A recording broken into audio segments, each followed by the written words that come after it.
So we are going to continue with today's lesson to look at strategies to help us multiply decimals. And we're going to specifically look at two different properties of numbers, and we're going to look at how those properties of numbers are going to help us. So when I take a look at my first problem, we have the length of a bearded dragon. I'm on page 202. The length of the bearded dragon lizard is 6 times the length of a basilisk lizard. What is the length of the bearded dragon? So the value that I have that I'm multiplying is I'm going to be multiplying 9/10 times 6/10. Now, when we talk about the commutative property, so if I'm talking about the commutative property says that the order in which I multiply doesn't matter. Well, this isn't helpful yet, but I can rearrange my factors and I can multiply them. And then, so order of factors doesn't matter.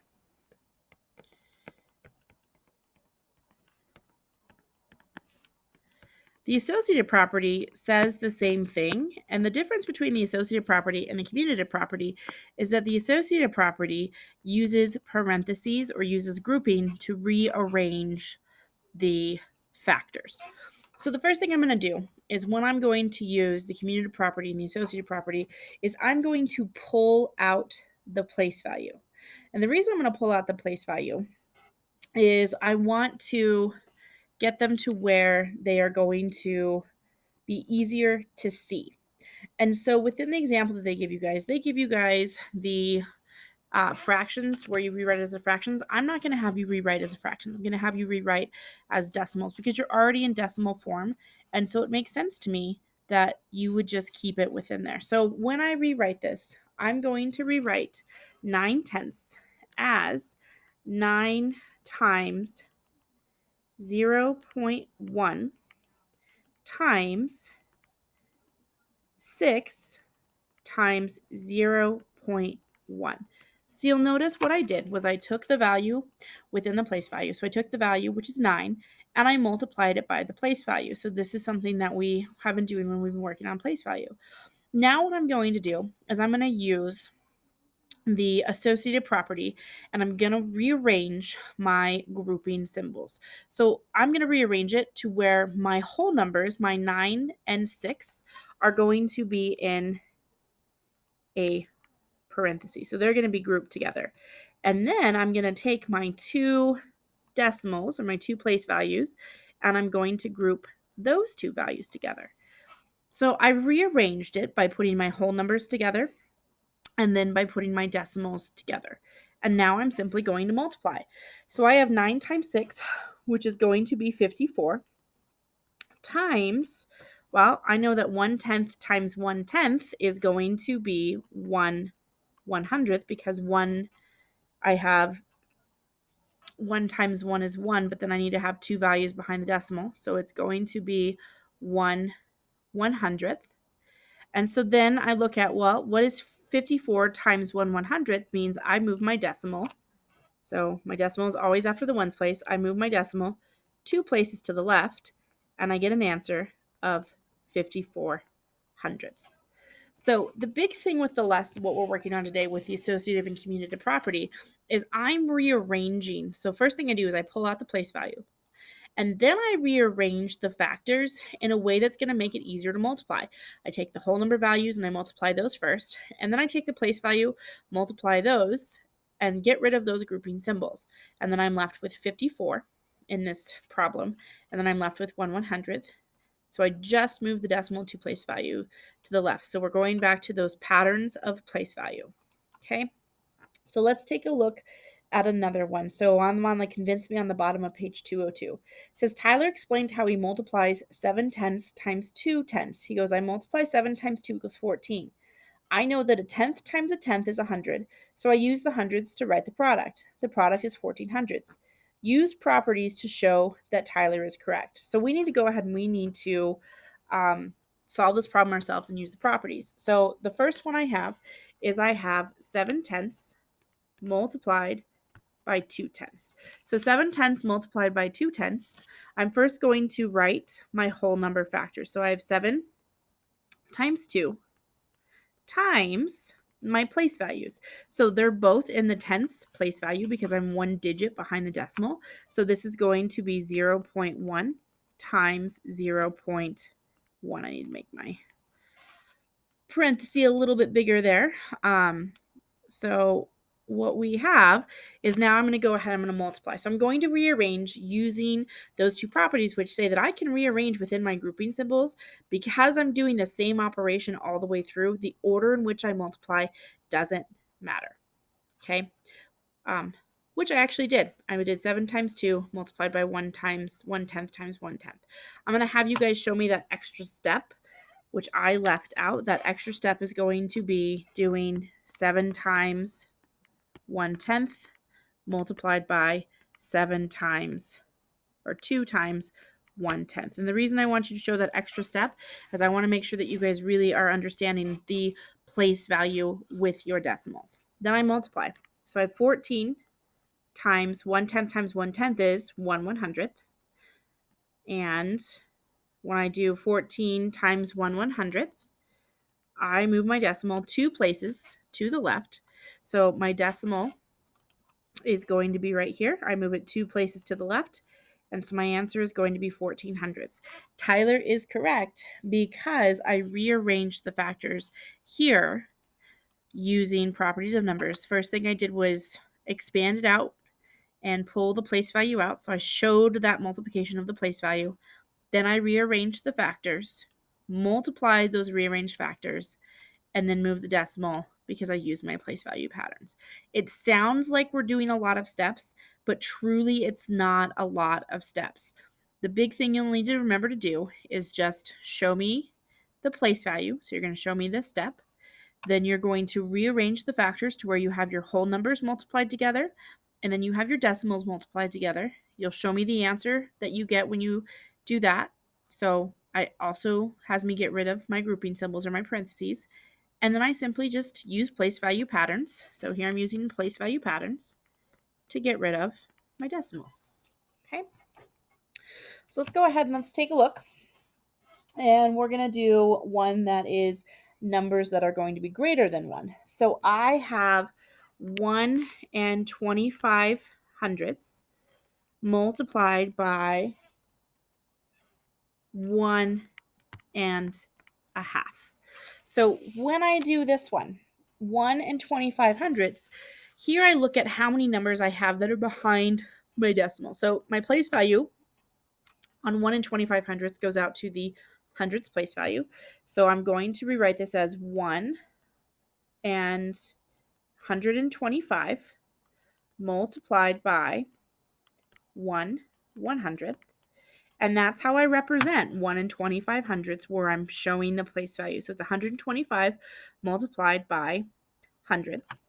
And then I'm going to multiply that by 15, because again, I'm getting rid of the decimal. 15 multiplied by, the 5 is in what place value? It's in the tenths place value. So it's going to be multiplied by 1/10.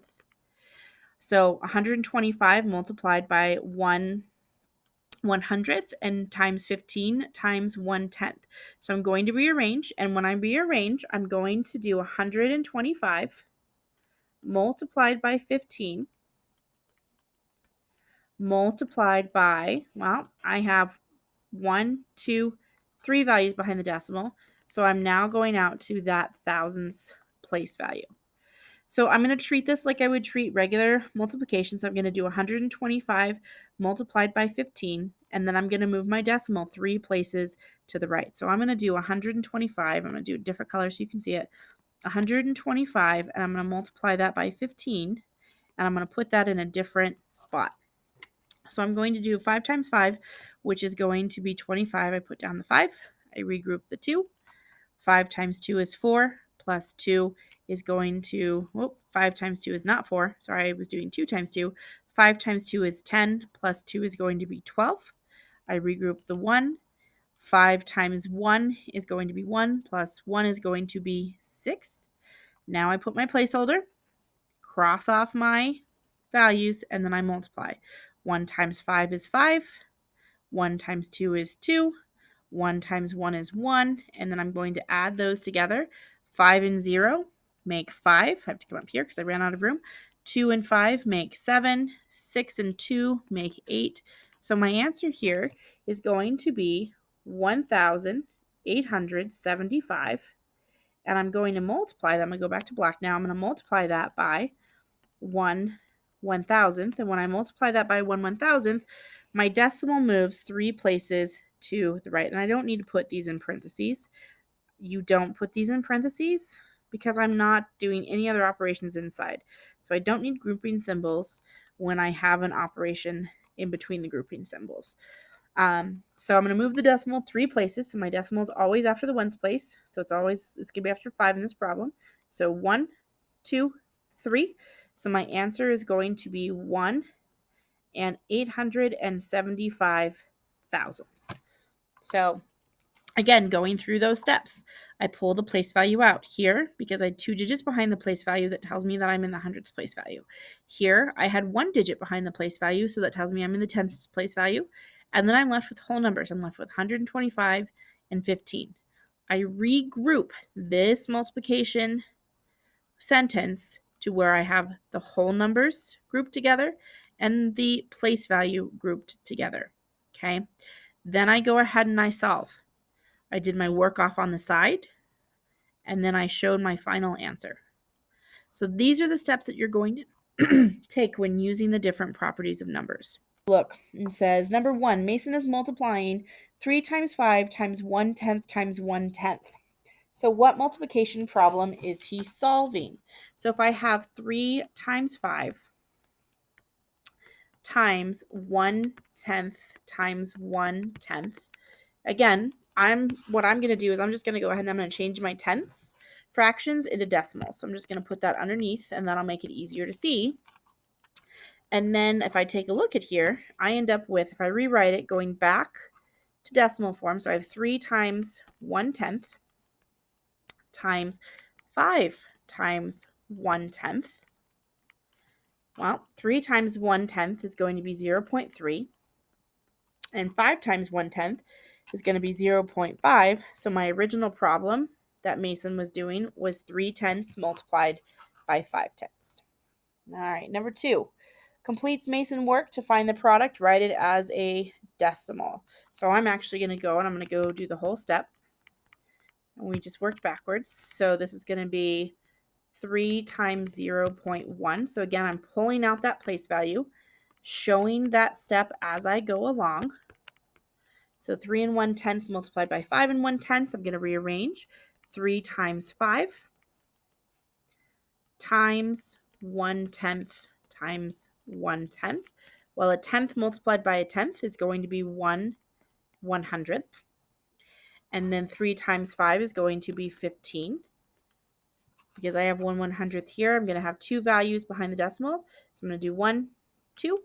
My new answer is going to be 0.15 or 1/1500. So you're going to give me that final answer as you go. It'll be 1/1500ths. Alrighty, is we're going to do 3/10 multiplied by 7/10. And so when I do 3/10 multiplied by 7/10, I'm going to go ahead and pull out that place value first. So I have 3 times 1/10 times 7 times 1/10. And then I'm going to rearrange. So now I have 3 times 7 times 1/10 times 1/10. Okay, 3 times 7 is 21 multiplied by 1/100th. That means I move my decimal 2 places to the left because I have 2 values behind my decimal. So my new answer is going to be 21/100ths because 3 times 7 is 21. Let's take a look at our next problem. On the second video, so we're going to do 3 more examples on your next video. If you are at the point that you are feeling comfortable, you do not need to watch the second video, and you need to come get the worksheet to multiply decimals by using